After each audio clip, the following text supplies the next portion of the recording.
90등도 있고. 90등이요? 니네 전교생 152명인데 어떤 놈 90등? 90등도 있고 120등도 있고 와. 110등도 있고 막 하여튼 막 그런데 야 30등. 그 사람들 다 한 5, 6 빙자면. 너희 다 최소 학교에서 3, 40등 안에 들어야 된다 지금 말한 할 수 있지? 네. 할 수 있지? 지금 나 이름 안 보고 나 등수만 봤어 등수만 할 수 있지? 40등 안에 쓸 수 있지? 40등인가요? 이미 애초에 더 높아 있는 사람은 당연히 그때 말한 등급으로 가야 되고 I can do it. 근데 네. 못할 것 같아요. 이거는 더 어렵지 않아요? I can do it. 아니야 너가 어려우면 딴 사람도 어렵지 그러면 그래 똑같지 상대평가가 그래서 좋은 거 아니야 I can 근데 내가 점수로 뭐라 안 한다니까 등수로 다 째껴 알았어? 오케이 네. 예. 한국사도 한번 볼까? 한국사 몇 등인지 모르겠냐? 사회는 그래 한국 사람 또. 나 한국 사람. 1등급 가려면 몇 명 안에 들어야 돼요? 1등급 6, 7. 152 곱하기 100분의 4 어. 152 곱하기 100분의 11 하면 2등급 152 곱하기 100분의 4면 6명인가? 그러네 6명이네 6명 100명 중에 4명 그 다음에 50명 중에 2명에서 6명 6등 안에 들어야 되고 하나, 그 2등급이면 거기 거의 한 3배니까 3, 6, 18 한 17등까지가 2등급일 거고 그러니까 째낄 사람들이 많다고 지금 알지? 다 째껴 다섯 명 찍네. 그 여기서 좀 등수 높은 애도 있어 한 10등 한 애도 있어 중간고사 때 걔는 1등 찍어 다 째껴서 1등급 만들어 알았어? 소소하게 20등. 이제 한국사 봐봐 소소하게. 한국사는 더 개판이야 알지? 한국사는 여기 좀 골고루 있어 50등부터 해서 120등까지 있는데 여기 인원에 50등이 제일 높아요? 개판이라는 거지 안 돼. 야 한 30등 안에 들어라 이건 전원 공통 한국사 열심히 하자 화이팅! 흥기야 뭐라고? 화이팅! 다 같이 시작하자 하나 둘 셋 하면 화이팅 하나 둘 셋 화이팅! 화이팅! 오케이 가자 야 너희 새끼들이 너무 많다 가자 형준이 모자 벗고 오이.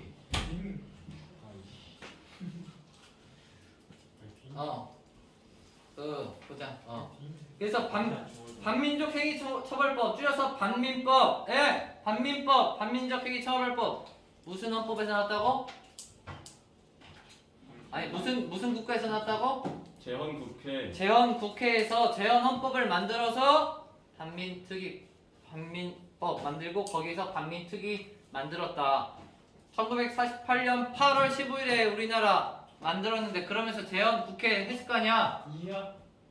불과 1개월 만에 반민특위 제정이 됐지 조직이 됐어 근데 잘했냐 한번 보자 반민특위는 1949년 1월부터 각종 자료 증언을 통해 친일파 색출했고 수선 설치에 신고 받았대 그 반민법 그 밑에 반민족 행위 처벌법 보면 또 친일파 애들 다 뒤져라 하는 법이고 그 오른쪽 보자 반민족 행위 특별조사위원회를 보도한 신문기사 보면 한국판 니른베르크 재판이라고 니른베르크 재판은 그 독일 전범 그 재판한 재판이거든 그것도 우리나라도 그런 식으로 했다 라고 한 거고 다시 돌아와서 알아서 두 번째 문단 이승만 정부는 하나씩 보자 이승만 정부는 밑줄 반공이 우선 다음 밑줄 반민특위 활동을 공개적으로 반대 얼탱이가 없지 진짜 반공이 뭐야? 얘들아 반공이 뭐야? 반대한다 뭐를? 공산주의를 반공 그거가 우선이라고 지금 친일파 청사할 때가 아니다 반공이 우선이다라고 말하면서 공개적으로 반대했다는 거지 반민법을 이야. 또한 반민특위 활동을 주도하던 밑줄 국회의원들을 간첩 혐의로 구속 국회 프락치 사건까지 밑줄 해놓고 와 이 그 반민특위는 국회의원들로 구성이 됐단 말이야 이야. 그래서 국회 사실 그 삼권 분립에 의해 국회 따로 정부 따로인데 정부의 땅이었던 이승만이 국회에서 저런 활동 제정해서 반민법 제정해서 반민특위 활동하고 있으니까 걔네들 간첩으로 몰아가지고 구속했다고. 그러면 반민특위 제대로 안 되겠지. 그걸 뭐라고 한다? 무슨 사건? 국회 불합치 사건이라 한다. 오케이. 밑줄 일부 경찰은 반민특위 사무실을 습격. 그 다음에 밑줄 국회는 반민법의 시효를 1950년 6월에서 1949년 8월로 단축하는 개정법 통과. 그 시효에다가 공소시효라고 하잖아. 공소시효. 이거 공소시효라는 거야. 그래서 어이가 없지. 원래 야 거기 지금 독일 같은 경우에는 그 전범들 있잖아. 전범들 그 공소시효가 뭐게?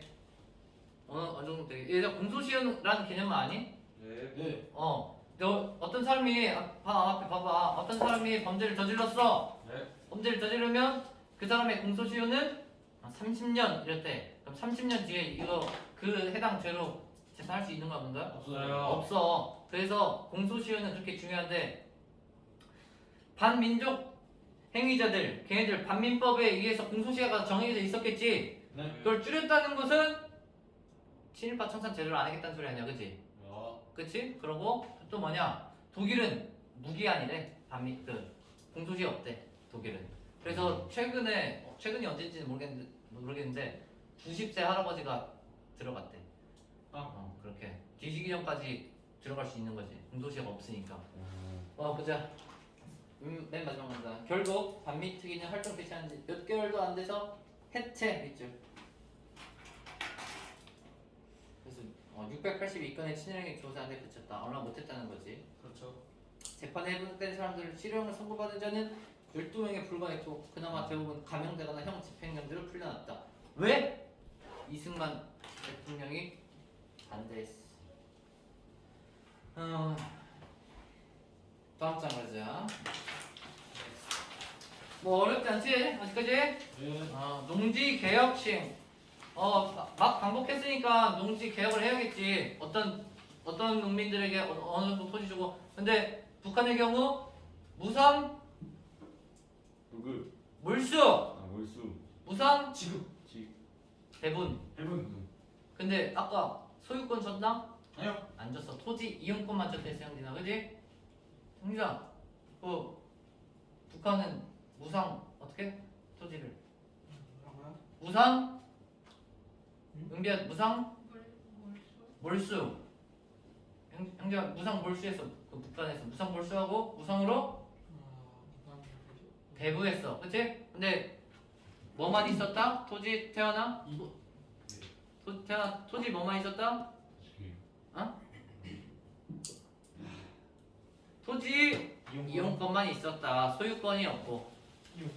근데 우리나라는 어떻게 되나 보자. 광복 당시 대다수국민은 자신의 땅 갖지 못했겠지. 네. 이러한 상황에서 토지개혁은 대다수국민이 요구했겠지.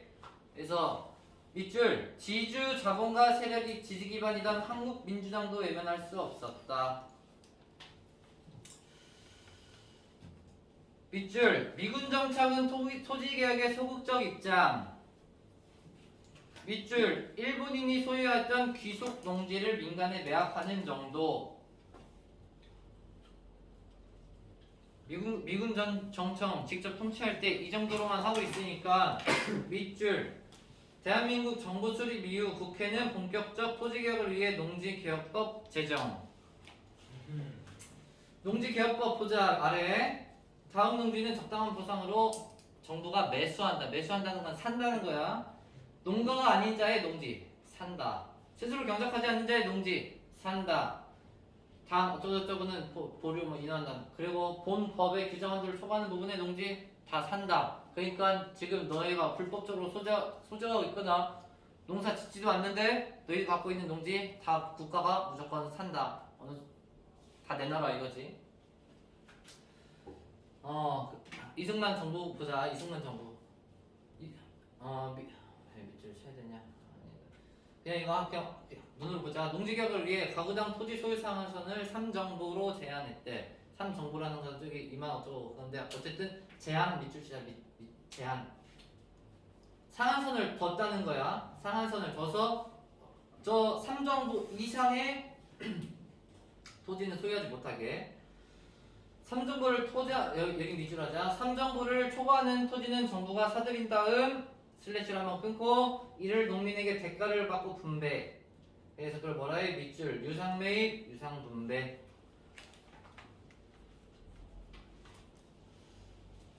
그 다음 그 아래 보자. 농지개혁은 어떤 변화를 가져왔을까? 농지개혁은 6.25 전쟁으로 한동안 중단되는 우여곡절을 겪었어. 이거 한달 얼마 안 있다가 6.25 전쟁 터졌거든. 여기 밑줄 일부 지주들은 미리 토지를 처분하는 편법 동원 농지개혁법을 피해가기도. 뭔 말이야 이게? 그러니까 생각보다 싸게 팔린다는 거야. 지금 이거 들어보니까 야 농지개혁법 신설된대. 우리가 갖고 있는 땅 싸게 국가에 팔아야 된대. 그러니까 그냥 재빠르게 미리 팔아버리는 거야. 그렇게 농지개혁법을 하나 스탠드업 농지개혁법을 피해가는 그런 편법을 사용하기도 했다고. 하지만 밑에 세 번째 줄 끝에 밑줄 농지개혁으로 지주계급이 소멸. 대다수 농민은 자신의 토지를 소유. 마지막에 토지 소유 불균형 등으로 인한 사회적 갈등이 상당 부분 해소. 같이 밑줄 쳐놓고 그 왼쪽에 보면 농지개혁 전후 경작 형태의 변화 보면 그게 지금 너희는 빼로 돼 있어서 뭐 이제 농지 면적 그 맨 위에 이렇게 일자로 있는 게 농지 면적이고 농지 면적은 조금씩 줄어들고 있긴 해. 왜냐면 그 원래 농지였던 부분 발전함에 따라서 다르게 이동할 수도 있을 거 아니야. 뭐 공장을 짓든 뭐 딴 걸 집을 만들든. 근데 거기서 이렇게 올라가는 게 있고 내려가는 게 있는데 올라가는 게 자작지 면적이고 내려가는 게 소작지 면적이에요.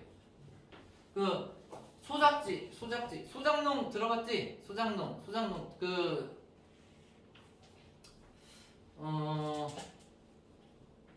민건아 소작농이 뭐야?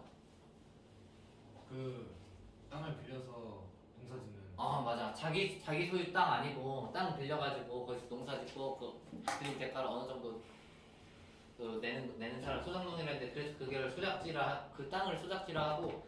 소작지는 농지 개혁으로 줄어들고 자작지 자기가 직접 하는 거. 그래서 그게 늘어났다. 그 그래프고.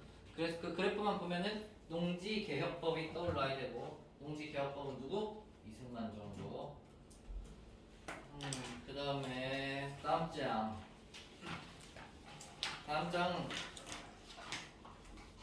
그 자료 1은 프랑스의 과거사 청산이고 자료 2는 당시 조사관이 회부하는 반미 특위 활동과 해체인데 프랑스에서도 그 나치를 도와주었던 그 뭐라 해 친독 팔아야 되냐 그런 게 있었을 거 아니야. 나치를 도와줬던 그 사람들은 어떻게 했고 자료 2는 우리나라의 반민특위는 어떻게 활동했냐 그걸 보는 건데 반대되겠지. 우리나라 반민특위 활동이 줄어들었다 했잖아. 누구의 반대로? 누가 반대해서 반민특위 제대로 못했어? 이승만이 반대해가지고. 그래서 그런 내용이고 그 밑에 문제 1 정답만 봐봐. 친일파와 그들을 옹호하는 집단의 반발 정쟁하면 의해서 과거사 청산이 철저하게 이루어지지 못했다. 이거 누가 했다고? 이승만. 다음 장 254페이지 드디어 이 그 마지막 주제 5단원에서 마지막 주제인 6.25 전쟁이 나오는데 지금까지 첫 번째 중단원, 두 번째 중단원, 세 번째 중단원. 그래서 근데 너희는 그 중단원보다 주제로 판단하는 게 더 낫겠더라고. 그 교과서가. 그래서 주제 60일 동족상전의 비극 6.25 전쟁 나오고 거기다 그래서 그 6.25 전쟁 무렵의 국내 정세 그래서 가로 1 해놓고 그 아래 북한 정권의 전쟁 준비 2 해놓고 다 했나 우리? 네. 끝까지 다 했나? 네. 지도 그럼 다 나간 거네.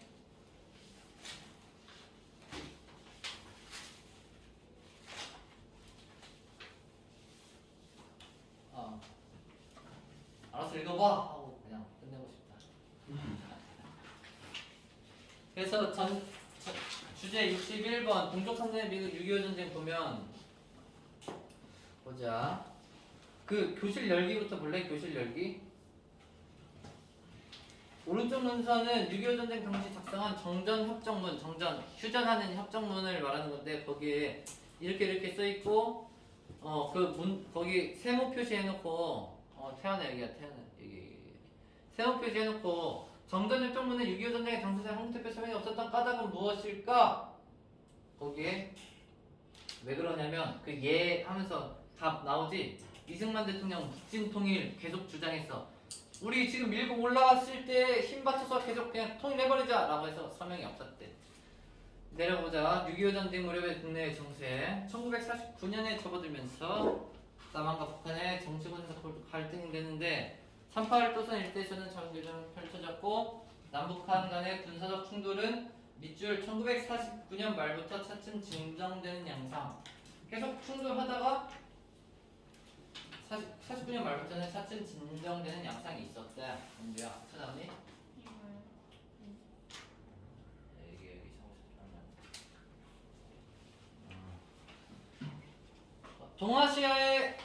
동아시아 어디지? 동아시아 나라 3개? 한중일. 냉전적 대립도 심해졌어. 미국은 일본을 반공기 삼아서 공산주의 세력에 적극적으로 대응하는 전략 펼쳐. 그래서 앞에 일본 원조해주고 그랬다고 했지? 기억나니? 소련이 저렇게 막 밀고 들어오니까 우리 일본 그냥 전범국으로만 취급해가지고 냅둬서 안 되겠다. 원조 시켜주면서 반공주의 펼쳐야겠다. 라고 그래서 원조해줬었다는 내용 나오고. 와 이게 중요하다. 이제 그냥 일단 들어봐. 미국 국무장관 에치슨이라는 사람이 이러한 외교 정책을 담은 성명을 발표했어. 반공주의를 위해서. 이 밑줄. 그러나 이 성명에는 한국과 타이완을 미국의 극동방위선에서 제외한다는 내용이 담겨. 그 옆에 그림 봐봐. 지도 봐봐. 지도 보면은 그게 에치슨 라인이거든. 에치슨 라인.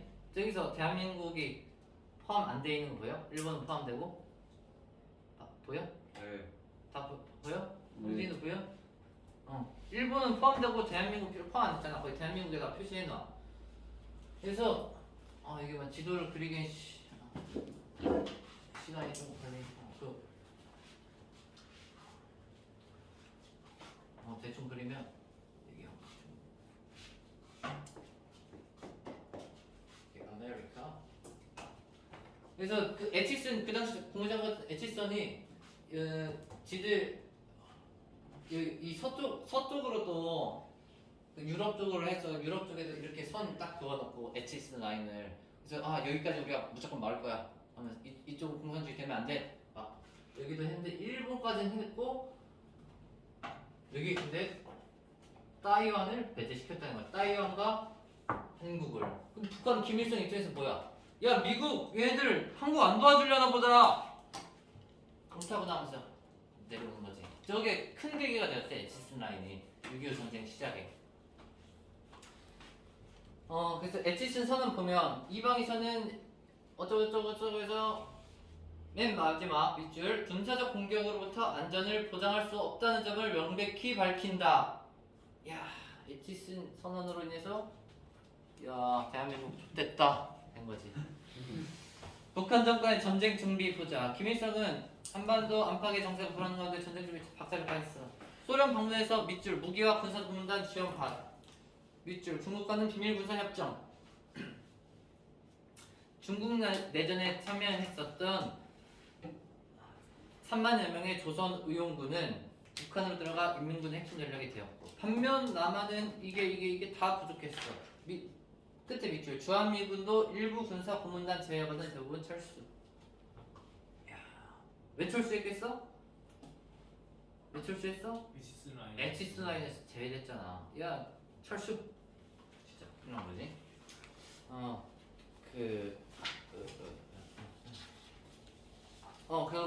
그거만. 중국 내전 무슨 내전이었지 얘들아? 기억 내전. 국공 내전. 국민당의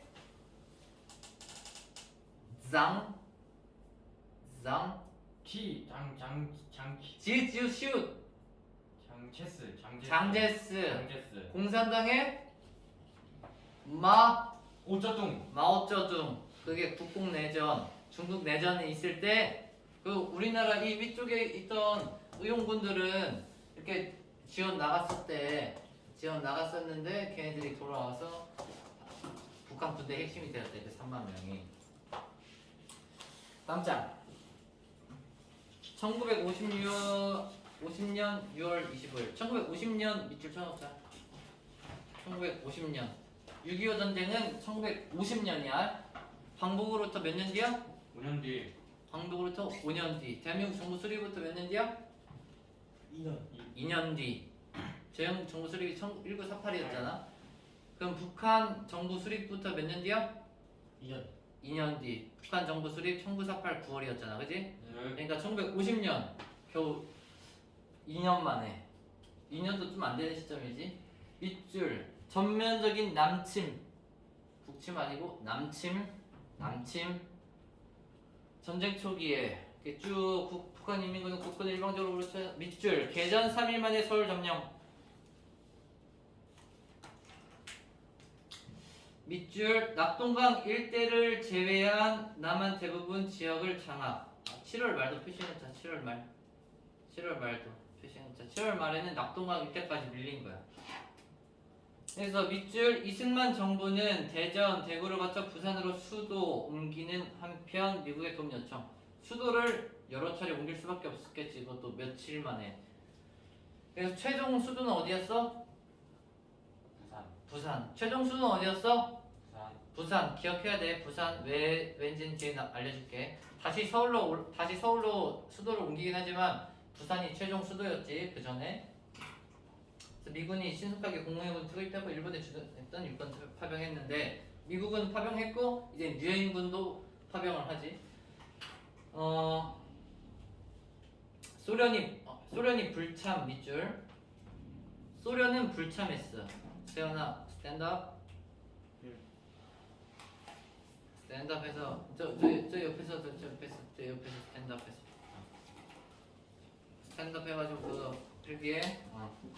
소련이 그 유엔 안전보장 이사회 줄여서 안보리 들어봤니? 안보리? 네. 유엔 안전보장 이사회 상임 이사국 들어봤어? 상임 이사국? 아니요. 그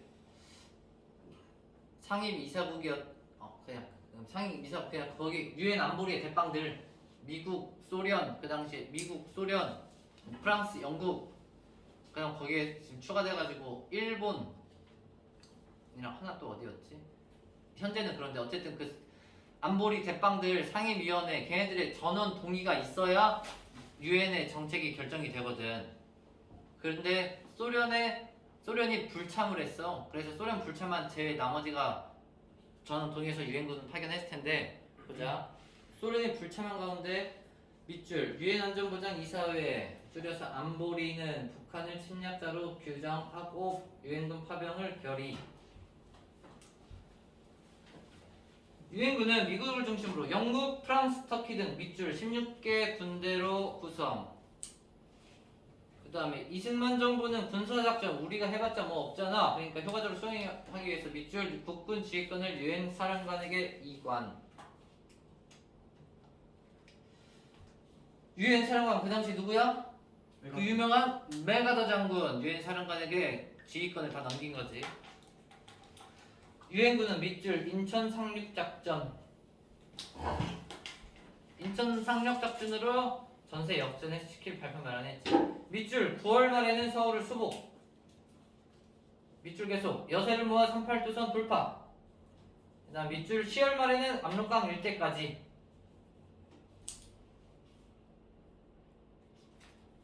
그 아래 보자.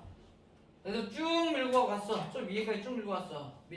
밑줄 중국은 국군과 유엔군의 북진을 경계하며 대규모 파병 준비. 파병.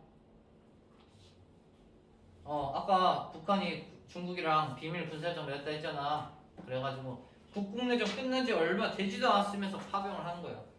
중국군의 대대적인 공세로 국군과 유엔군 북한을 철수했고 밑줄 1951년 1월에는 서울을 다시 빼앗겼다. 145태까지 밑줄. 국군과 유는 저연으로 가다가 밑줄 이듬해 3월에 서울을 재수복. 그 다음에 이후 밑줄 38도선 일대에서 서로 밀고 밀리는 공방전 지속. 이제 앞에 봐잉. 이거 6.25 흐름 또 기억을 잘 못하는 학생들이 있더라고. 그래서 근데 이거는 월 단위로 쪼개지잖아. 그러니까 잘 봐야 돼. 월 단위로 쪼개지니까. So 부산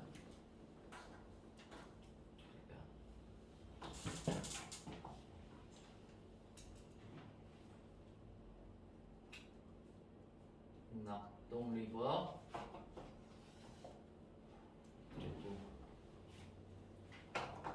그리고 시작됐다. 북침이 시작됐다, 그지? 멀리 해야 뭐야? 남침이요. 북침이 시작됐다. 언제?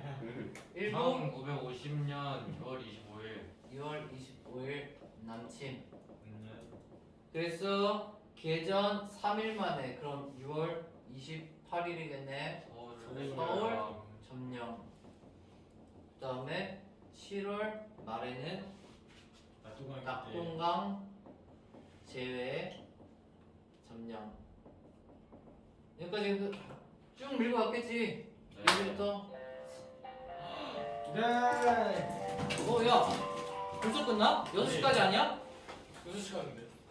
저희 아직 2시간이나 더 있잖아요. 아니 근데 그 6시 반에 시작인가? 네. 그럼 너희 45분이나 해준다고?